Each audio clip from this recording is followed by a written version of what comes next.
In this video, I want to show how you can filter a folder of tables based on whether the workbooks have a specific column or not. In this case, I have a folder with 6 files and a text document, which I'll start out by filtering out. And these tables all have the same first 3 columns, but then the 4th file and the 5th file have an additional column. And I only want to show these 2 files. To begin with, I need to extract the actual Excel file, which is found within this contents column, and it's currently a binary file. If I just click on the binary, I get the code I need, which here it says it goes in and grabs the specific file with this name, and then grabs the content column, which I'm not interested in. What I am interested in is this Excel.workbook, which I can just copy. So I want to start out by adding a new column where I convert the binary into an Excel workbook. From here, I still need to actually go in and say, well, what do I want to grab from the file? Because I have a sheet and I have a table, and I'm interested in the table, which means I can add to this code. I don't just want to grab the content of the content column and read that as an Excel workbook. I want to further filter this result because right now I have 2 records. I want to only extract that record where the item is a table and the kind is table. And the item is actually its name, which I think is weird. So I won't be referring to item, but by name instead. I want to say extract only that record with the curly brackets where the column in square brackets, the column name is equal to table 1. And you should use more descriptive names. And then the kind is a table.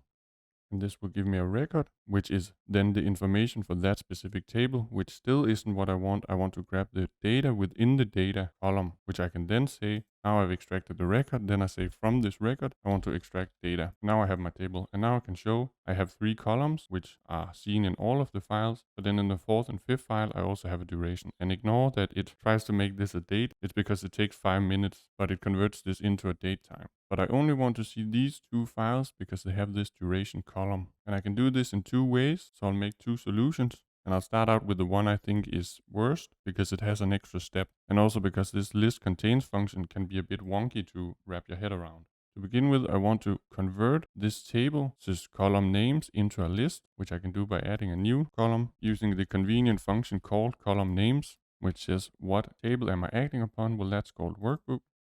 And then I will get a list.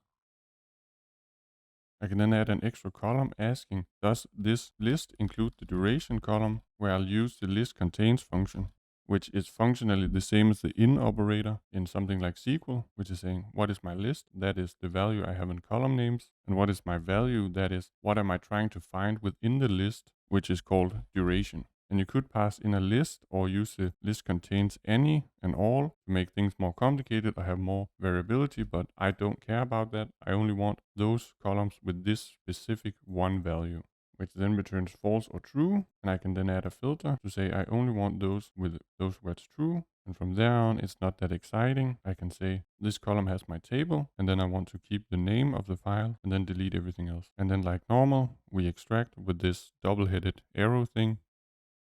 And now I have my final product. And now I can fix this problem with duration where it thinks that 5 minutes is a date time, but it should be a time, which is 5 minutes. The second option, which is the one I think is best, uses the function hasColumns, and otherwise it's basically the same thing. I create a new column called hasColumns, and the function is conveniently also called that. So it's saying what table am I acting upon? Well, that's the one found in the workbook column. And I'm asking what column am I trying to find? That is called duration.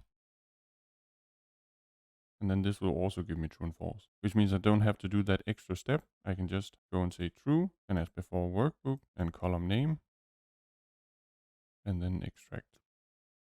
Actually, I should turn that into time, which means this version hasColumns saves you one step, which probably isn't a lot, but there's no point in extracting a whole list of all the column names and then ask whether the specific column you're interested in can be found within that list when there's a function that does both of those steps in one. So, yep,